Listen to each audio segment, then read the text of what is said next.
And this is a bigger problem because most people don't want to plan for the next 50 years. क्या 66 अपने आप को sustain कर पाएगा? कमर्शियल को बेचने के लिए वहाँ पे छोटी छोटी दुकानें हैं।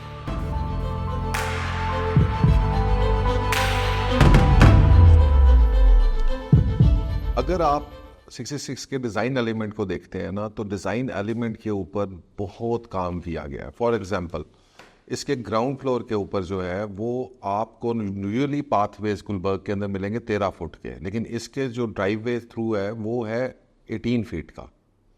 प्लस वी मेड श्योर कि बड़ी से बड़ी गाड़ी मतलब क्रूजर्स वगैरह भी जब जाएं तो उनके लिए नीचे जो हमारा रास्ता रैंप्स जा रहे हैं वो 20-22 फुट के रैंप्स हो, ताकि वो इजीली गाड़ी चली जाए। क्योंकि जितनी भी छोटी बिल्डिंग 4 कनाल 5 कनाल में पहले लॉन्च हुई हैं गुलबर्ग के अंदर, उन्होंने रास्ता छोड़ा है 13 फुट का। बड़ी गाड़ियां जब उस पे जाती हैं तो उनके लिए बाजू का टर्न करना थ्रू द रैम्प जो है वो मुश्किल हो जाता है।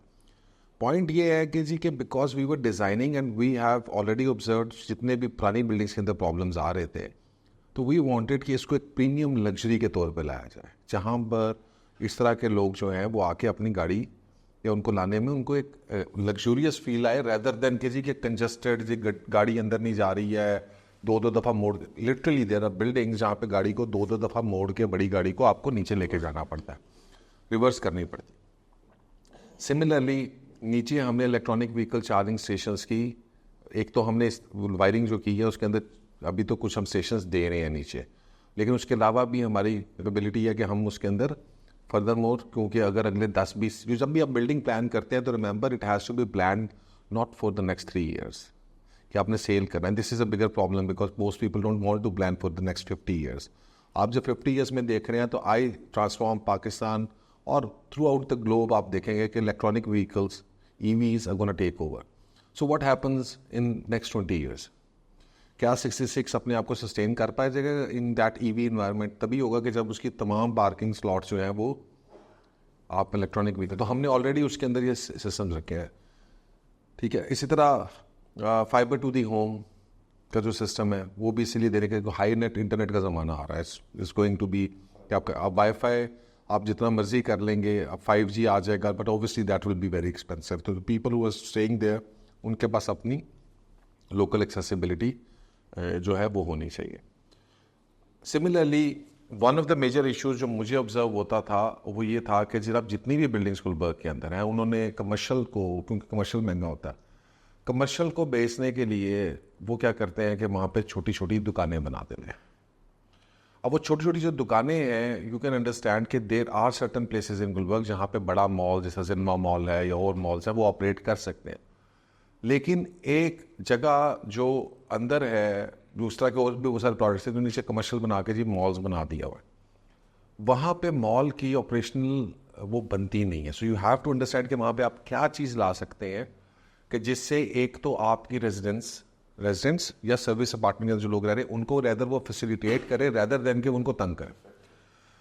अब अगर मैंने ऊपर टॉप एंड लग्जरी अपार्टमेंट देने और नीचे जो है ना मैंने 200-200 फुट की शॉप्स खोल देनी है और मैंने उसमें कहना है कि जी कि इसके खोखे बन जाएंगे और उसके अंदर यू कैन इमेजिन कि how that is going to impact building. So as a developer तो मैंने अपना पैसा ले लिया और कमा लिया, बट इवेंचुअली जब वो बिल्डिंग आएगी और उसको जब ऑपरेशन में जाएगी तो वो नहीं होगा। अगर आप ये देखें कि बाकी जगहों के ऊपर भी ऐसा ही हुआ है, अल्टीमेटली कमर्शियल जो है वो हर जगह के ऊपर वायबल नहीं होता। और ये जो आपका मालम के ऊपर होगा, यस वायबल है क्योंकि वहाँ पे आपकी आ जाएंगे, लेकिन जो थोड़े से भी ब्लू एरिया जो थोड़े से साइड के ऊपर है जो बिल्कुल उस शॉपिंग हब्स के अंदर नहीं है, वहाँ पर ये वायबल नहीं था। तो what we have done is कि हमने 2 इंडिपेंडेंट प्लाजाज एक्चुअली खड़े किए हैं नीचे। दे आर कम्प्लीटली इंडिपेंडेंट, उनका बिल्डिंग के साथ कोई लेना देना नहीं है, ना उनकी एंट्री बिल्डिंग के अंदर से है ना उनकी एग्जिट बिल्डिंग के अंदर से। And they have their additional अपनी लिफ्ट्स जो बाहर से कैप्सूल लिफ्ट्स की तरह उस 3 फ्लोर्स को कैटर कर रही हैं कमर्शियल के। और ये हॉल्स हैं 2200-2400 स्क्वायर फुट के हॉल्स हैं, and they are purpose built halls और facilities for restaurants, cafeterias and all that stuff. No bullshit. और ये जो कैफेटेरियाज हैं, ये जो रेस्टोरेंट्स हैं, दे आर एक्चुअली क्या कर रहे हैं, ये आपकी जो ऊपर होटल रन हो रहा है उसको फैसिलिटेट कर रहे हैं।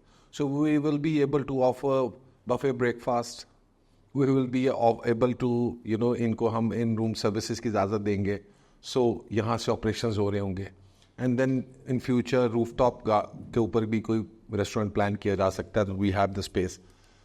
सो टेक्निकली इसको एक elite luxurious residential building where even if you are living, अगर आप अपनी पर्सनल लिविंग के लिए भी लेते हैं, you living in a 5 star, because यही इसका मज़ा है कि आपको अपने सपोज आप 2 बेड या पेंट हाउस ले लेते हैं, you will be have all the services from housekeeping, room service, ठीक है जी, ये रेस्टोरेंट सर्विसेज, ठीक है, reception, and we are keeping a reception which is specially for residents. जो परमानेंट रेजिडेंट्स है उनकी एक अलहदा से रिसेप्शन है, so they are not gonna go through the hotel reception, they will have a similar reception उधर desk, जो residents का डेस्क होगा वो उधर से जाएंगे, और ताकि वो उनको हम केटर फॉर कर सकें. सो मकसद ये है, ये छोटी छोटी चीज़ें हैं, बट एक्चुअली यही छोटी छोटी वो चीज़ें हैं जो वैल्यू एडिशन करती है किसी भी प्रॉपर्टी के अंदर. किसी चीज़ की प्राइस के लिए, जैसे लास्ट में डिस्कस होता है, रेंटल्स बढ़ेंगे तो उसकी प्राइस एप्रिसिएशन होगी, कैपिटल गेन्स रिफ्लेक्ट करेंगे उसको, रेंटल्स को. सो सारी बिल्डिंग के अंदर जो हमने ये चीज़ें देखी हैं, frankly speaking, I don't see even a single building in Gulberg right now, और for that matter even in Pakistan, जो ये सारा कंपाउंडेड इफेक्ट, हर चीज़ जिसके अंदर देखी गई हो, हर एस्पेक्ट को एनालाइज किया गया हो, फिर उन सबको जोड़कर एक ऐसी चीज़ बनाई गई हो, एक ऐसी हाइब्रिड बिल्डिंग तैयार हो जिसके अंदर you can actually live in a 5 star without paying multiple amounts. 5 star में क्या है, रेस्टोरेंट्स मिलेंगे आपको, यही है ना, आपके रूम सर्विस आएगी, आपकी हाउस कीपिंग आएगी, और हम रोक भी नहीं रहे, हम किसी को रोक भी नहीं रहे कि अगर वो रहना चाहता है, ऑब्वियसली उन सर्विसेज के अपने चार्जेस तो होंगे ना, मुफ्त खाना तो नहीं मिलना, ठीक है, लेकिन बात ये है कि he can avail all those facilities. So those people who are living in luxury apartments and those people living in 66 Gulberg will be a marked difference.